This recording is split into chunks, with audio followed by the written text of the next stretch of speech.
Hi, I'm Dennis Phillips, and welcome to Everyday Reloading and Shooting.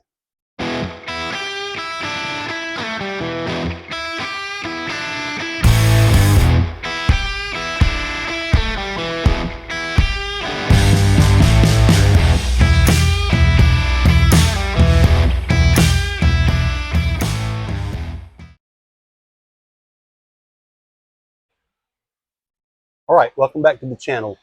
Once again, we're at the Georgia Gun Club's 100-yard indoor rifle range, and today I'm shooting my Tikka T3X chambered in .223 Remington, mounted in an MDT ARCS chassis with an Arkin SH4 60-24x50 rifle scope. There's a link in the description below where we were testing this 60-grain VMAX bullet with the Varget powder, and we were shooting charge weights from 23.7 to 24.9 grains of powder. 24.9 grains is the maximum load shown in the Hornady manual, but if you go to the Hodgdon reloading data site online, you'll find that they show a maximum charge weight of 27 grains.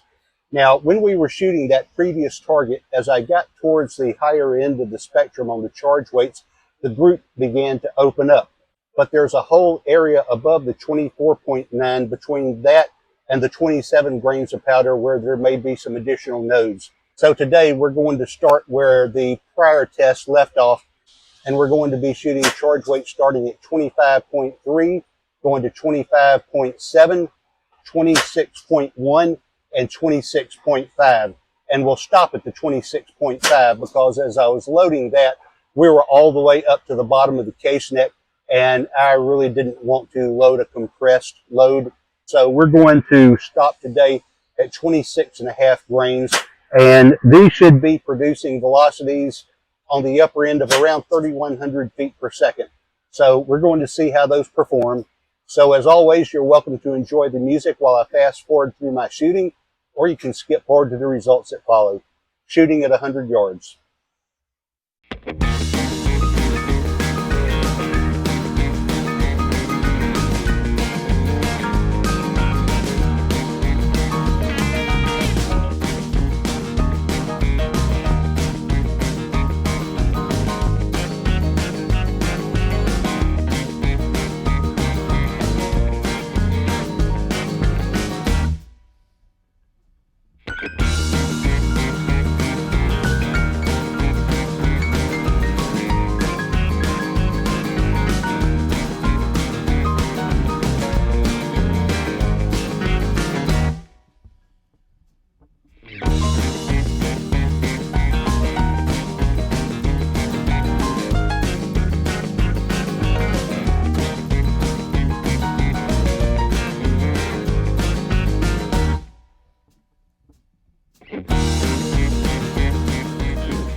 All right, some of these look pretty good.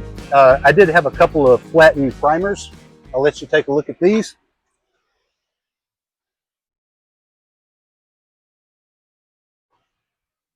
Not too bad, but kind of flattened out, I suppose.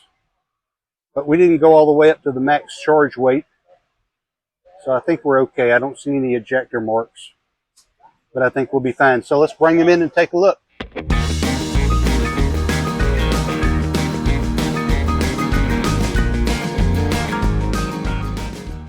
All right, so our Fally shot in our first group were shot with the same charge weight. After shooting that first group, I adjusted the scope 2 clicks down and 2 clicks to the left and shot the remainder of the groups.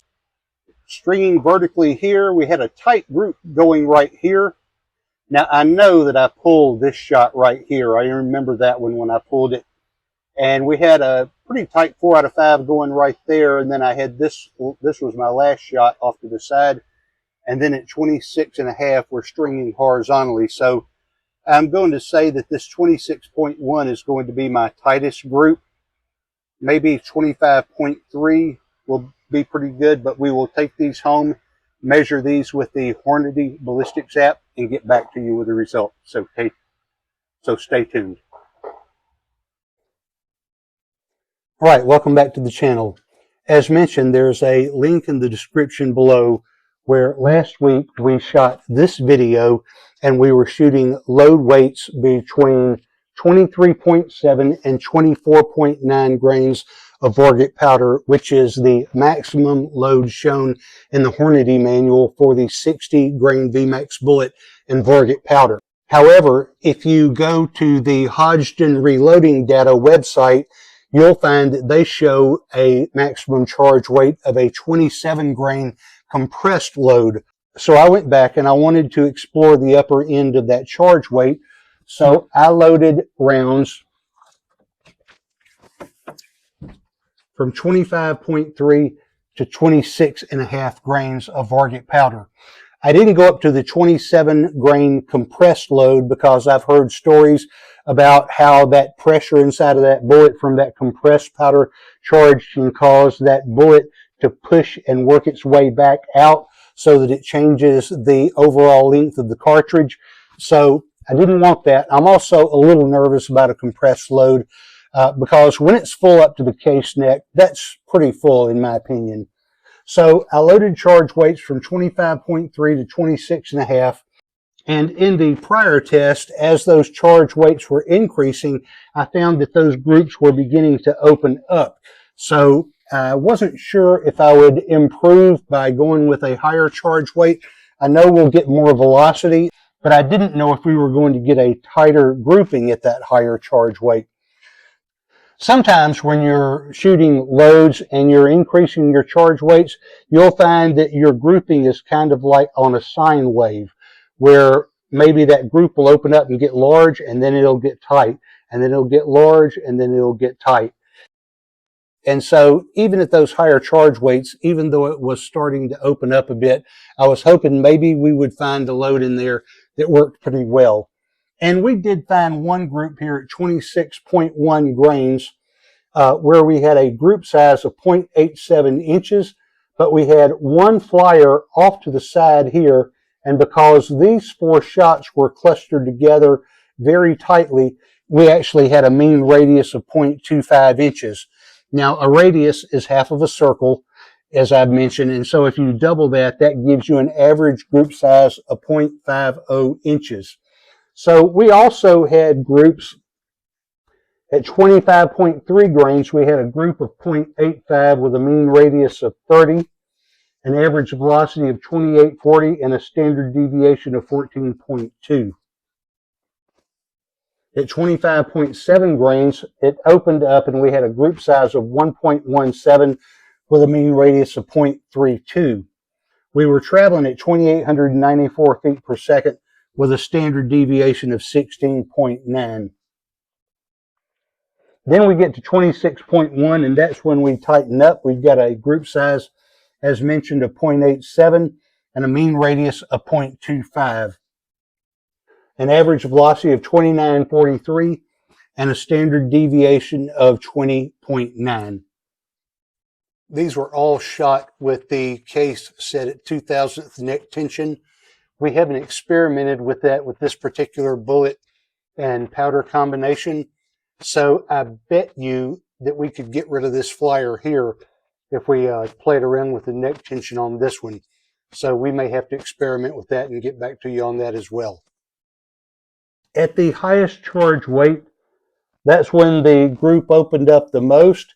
We had a group size of 1.35 inches with a mean radius of 0.46, which gives you an average group size of 0.92. So not good for precision shooting. We did have an average velocity of 2992 and a standard deviation of 16. But in the previous test,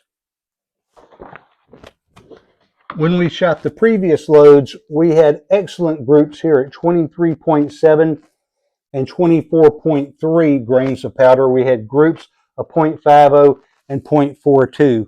So what we're going to do is we're going to come back here and we're going to focus on those lower charge weights, and we're going to load at 23.6, 23.8, and at 24.2 and 24.4 and see if we can find a load in there where these groups are going to tighten up.